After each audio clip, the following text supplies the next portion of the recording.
county government to take care of people in the health and human services. But you can't any longer, because so much of those issues are directly the effects of what is being addressed by public safety officials. So when you get complaints of lewdness or inappropriate behavior, most of the times it's somebody who's struggling with a mental health issue or with an addiction, and it's being treated with a police officer. That just can't continue to exist. We are going to have to do more than retrain our officers. We are going to have to institute new first line public safety officials that are able to help people. That is an incredibly exciting idea, and one that I really want to dig into. You're cutting ahead in my script. I really want to dig into that with you. But it sounds to me like you're saying you are willing to take money out of the police budget and put it towards what you're describing as an alternate type of first responder. Yes. Part of that, though, I just want to explain to a lot of people who say, just defund the police. A lot of those rules and regulations on policing, on contracts, on discipline, aren't determined at a local level. They are laws that have been created at state levels, which are applied uniformly throughout an entire state.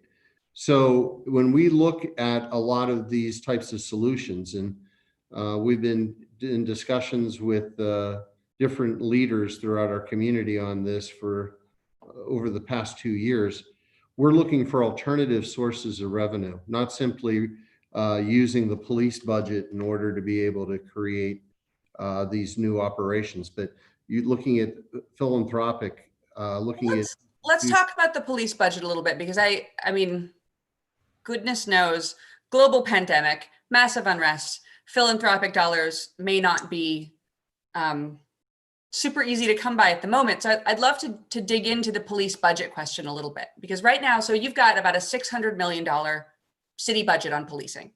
And that included, prior to now, plans for creating 3 new police stations in 2020. There was talk prior to this sort of uprising of actually increasing that budget by 10%, adding $10 million more to the police budget. Yet we're talking about a police department that comparatively delivers fairly low clearance rates on things like murder and rape and the things that we really, really want police to protect people from. So if you have a police department that's not delivering high closure rates on those very serious violent offenses, and you have a global pandemic, and what you're talking about are needs that are not being met by the county or by the state, would you commit to working with the city council to reallocate perhaps that $10 million or perhaps other planned increases for the police department? Of course. And not only to be able to look at those types of options, but really going one step further and trying to determine what it is that the public wants to be able to see as a 21st century public safety delivery of services.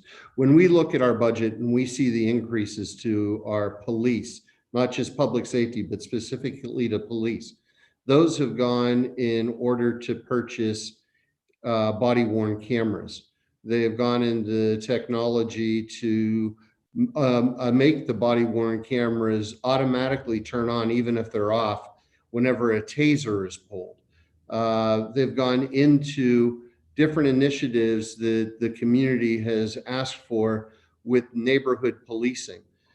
We've created a police mini station in the most violent area where we were seeing an uptick in murder and violent crime called Northview Heights. And the people who lived there requested to have their own mini station with its own sergeant and its own officers.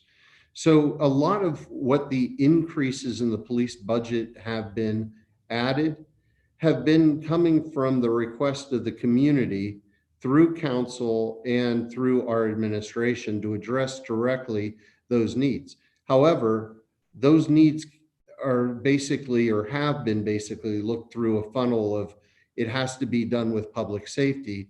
and we haven't had an opportunity to present the public with a full range of others that could help in those types of situations. So they're ordering off a menu and the only thing on the menu is police, and you're going to expand the menu. I like this idea. Exactly. A bigger menu is always good. It's not a matter of defunding the police. It's a matter of what is the best way in order to be able to reduce violent crime in an area like Northview Heights. Well, Is it by having police? Or is it by having after-school programs that are teaching kids how to code? And if we offer more options, can we then see a reduction in crime, or can it only be solved in the ways that we thought of it 5 years ago? So I'd love to talk with you about kind of barriers to getting there, because a lot of what you're saying is echoing what a lot of experts on the topic have been saying, which is reallocate that city support to non-police alternatives, things that are better at creating public safety. But there are certainly personnel issues and political issues that make this challenging. And I want to talk for a second about a couple of cases that happened in Pittsburgh. You took office in 2014, and we've seen since then the shooting of 17-year-old Antoine Rose, who was shot in the back 3 times by a police officer. And protests erupted then, they've erupted now. There's been unrest over this in Pittsburgh every year for the last 3 years. And in fact, shortly before you took office, there was the shooting of 19-year-old Leon Ford, who was paralyzed from that shooting. And in fact, if we trust the outcomes of the legal system, he received a settlement of millions and millions of dollars for that civil rights injury, in addition to the physical injury that he sustained.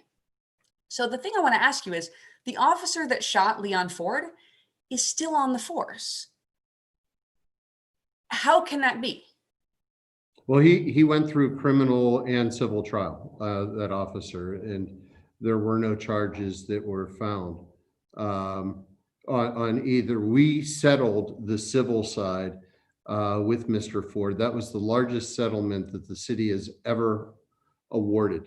The officer has rights that are given to him by the state that limit the ability of the city to terminate. And in any case of which that would come up, final decision would be done through arbitration. It's not like firing an individual that works in the finance department. There's a whole set of laws that are created at the state level, which have protections to public safety officials that other city employees don't get. It's not done by a city council. It's not done by a mayor. It's done by state legislators. So I just want to ask you, in your capacity as a leader, because certainly I know that the power to change state law is certainly not with your office. But as a mom, I would be scared having even my white kid go out in the street, let alone as a Black mom or a Latina mom, or a mom who is more worried about her kid who's dramatically more at risk of suffering harm than my kid. I mean, to those moms, is there a moment for you to exercise leadership and take a stand against the kind of protections that keep kind of the bad apples in the bunch? Since I've been the mayor, we've had one incident of police brutality. And during that time, we pushed it all the way, and that officer's in federal prison. So my record is very, very strong when it comes to police brutality within my own police bureau. With Mr. Ford's case, I think I'm meeting with Leon next week. It was an issue that went through the criminal process. It went through the civil process, and our administration, at the behest of the community and community leaders, felt that it was best to settle and to allow an award in that case. But the one case that did come up of police brutality it occurred at Heinz Field. It involved a police officer and a white teenager. And like I said, that officer is now in federal prison. So looking for a moment at the contracts, I mean, when I hear arbitration clause, I hear like, oh God, every contract I've had to unwillingly sign that has an arbitration, nobody likes arbitration clauses. And when I hear about that, I sort of wonder, I'm sure that there were union negotiations involved in creating such protections for these officers. And so given your record, I mean, it sounds like, I mean, federal prison is no joke. It sounds like you were very serious about police misconduct in that case. And I'm wondering if in this moment, when we are hearing during this uprising a demand for not only complete transparency of union negotiations, but a separation between political leaders and these power players that have historically prevented police from full accountability, would you commit to rejecting police union campaign contributions at this point, or donating any remaining police union campaign contributions to something like housing or education? I'm only smiling because I've never been endorsed by the FOP. That's a good answer. But did you've never received a police union campaign contribution? Forgive me for not having not in my first race, and I was pretty much considered a favorite, I think, in that race. But no, it was the FOP just put out a 2-page letter attacking me for the comments that I made last week. And like I said, it's, unfortunately at this time, there is such raw emotion that people have because they're being hurt so bad that there needs to be someone to blame. And a lot of mayors are in that position. And sometimes rightfully so. I mean, we had incidents last week that I've called for 2 separate investigations, one by the Citizens Police Review Board. And with that one, we're asking for the assistance of the NAACP, the ACLU, and the U.S. Attorney's Office. And then a second internal investigation through our Office of Municipal Investigation, which our administration took out of the Public Safety Department and put under the Law Department for independence. But both of those are, looking at actions that occurred and why, because it seems the use of force didn't line up with the training that our officers have and with the reports that were given that evening. So there are, like I was trying to say, there are issues that mayors are being held accountable for that we don't have the authority, and we would like it. But then again, there are very real issues. I think while we're going through the longer term issue of police reform and what it's going to look like in this country, we have the immediate need to address crowd dispersion and the use of less lethal and what is appropriate, what is not appropriate, when is it appropriate, when is it not appropriate, instead of being sort of in this hodgepodge of the nightly news and a he said, she said coming out of each incident. Yeah, that's definitely an issue that's coming up. It's very hot right now in your region. Yeah. I was reading that in Allegheny, they are talking about actually banning the use. I hate this term non-lethal force, because over the past week, I feel like I've seen nothing but videos of people being maimed and blinded and grievously injured by these supposedly less lethal. Less lethal, so, yeah. Are you considering a similar ban on less lethal weaponry? I have a meeting with my administration and command staff. I've had them put together their report of the use of when and then when it gets increased. We have not used rubber bullets for many years now, several years at least. But we still use beanbags. We limit the use of gas. In the time that I've been the mayor, and we've had demonstrations, like you mentioned, with Antoine Rose, with Leon Ford, with different acts of the Trump administration, over 150, I would say, demonstrations over the past few years. There have only been 3 times when gas had been used, and 2 of them were in the past week. And the other time I appeared on scene and was pretty vocal about why we were using gas. Whether or not gas should even be used as a tactic in crowd dispersion is a real question that we have to have as a country. I mean, it's a tactic that's used in military, and is it really necessary for the dispersion of a crowd? Or if it is, what is the limit? Now, if I have a domestic situation in which police are entering into a situation where the person may kill their partner, sure, throw gas through the window, use gas, but the use of gas for a crowd seems to be a different question. So when you ban it completely, are you taking away that ability for it to be used strategically if it's in a situation where somebody is going to be killed and your only other option is to use lethal means and shoot them? Uh, you can't just say, okay, you can kill that person.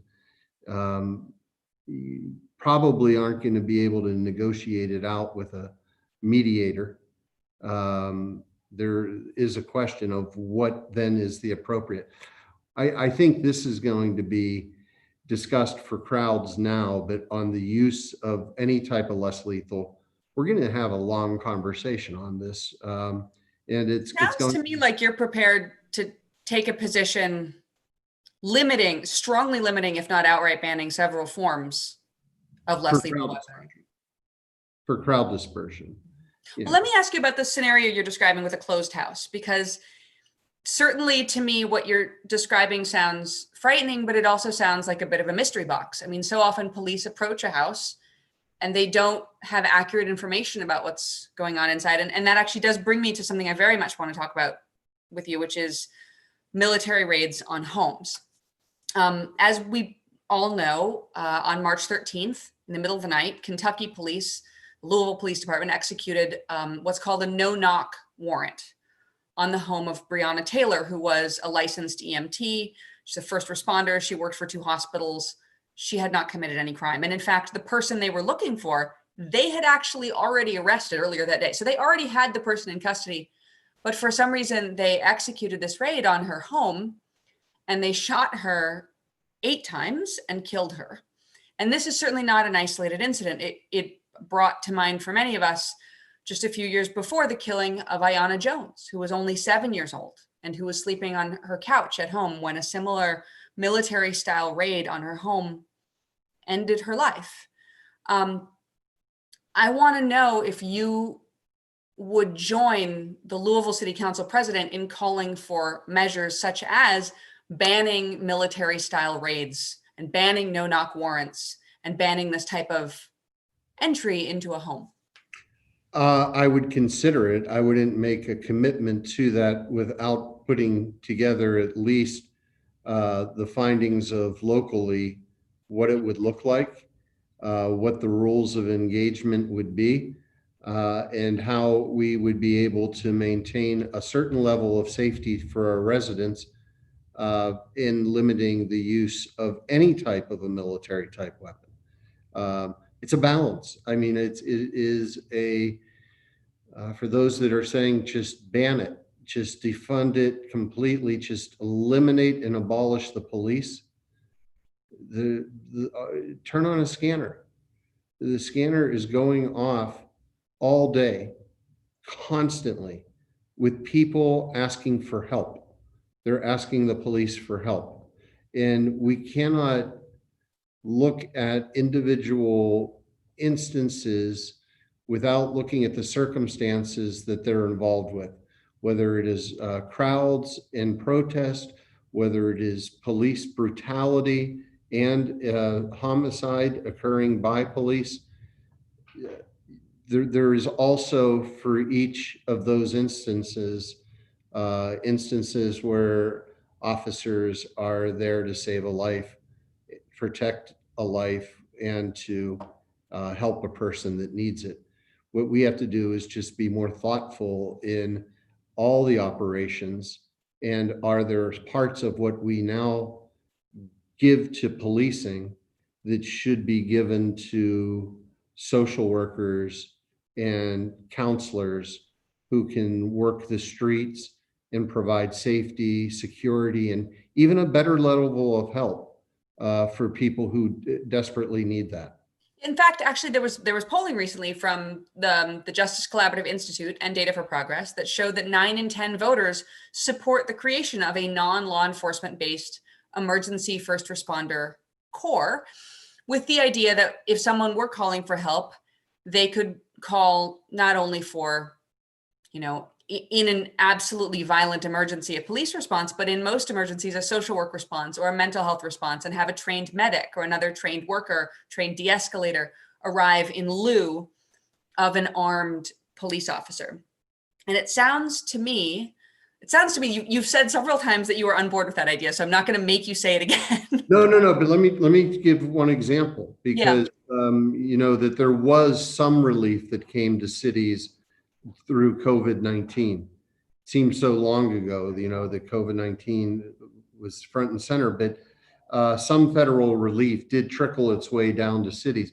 We actually allocated, I believe, $500,000 of that money specifically for that purpose, specifically to deal with the people on the streets, whether they were homeless, whether they were fighting addiction, whether they had mental health issues, to work side by side with our officers. So the officers, they're patrolling and they're seeing that person who's sleeping in the doorway, has somebody who's with them who can get them the help that they need, to get them into the shelter, to be able to help them to get food, to make sure that they have adequate clothing, and to be able to take care of what other types of social worker services that could be provided.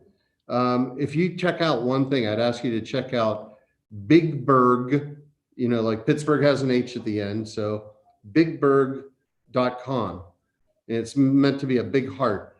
We developed an app that no matter what situation you're in, whatever you're looking for free help, you can get it. We know that over half of our homeless community has a smartphone. That's their way of staying in communication with family and with others. They have a smartphone. All of our libraries are set to it, and all of our different first line caregivers are as well. But if we had that type of worker, a person who already knew all of that, who was on the street, and we were treating these instances with them instead of with police officers, would be able to do more. And that's just a given fact. So I 100% confident you're going to see that this year and next year in city after city across this country. The question is, what is the job of the police officer? What does it look like? And what tools does the public give to them in order to be able to do their jobs? So we have to wrap here, but I'm going to end on an easy yes or no, because you've made it really clear that you are very driven by community feedback and by what people are asking you for in your city. Yes. If what people ask you for is more of that social work piece and to actually take the police out of their communities, would you go with those community demands? It's a really hard question. In my heart, I believe that there is a role for police. So I would have to be convinced that I would not putting the people of the city of Pittsburgh in jeopardy or in harm's way in any way. At the end of the day, my answer would be, if it benefits Pittsburgh, I'll do it, whatever it is. But I have a real hard time believing that we would be a safer society without police officers. You would really have to convince me that that would be the case before I'd let one family, one child, or one person not have somebody to call when they need them. I hear you loud and clear. Well, thank you so much, Mayor. I suppose that's a shout out to all the activists on all the different sides to convince you of their position. So I apologize for the chaos that's going to happen in your inbox now. Here's the way I look at it. As long as both sides are angry at me, I must be doing something right.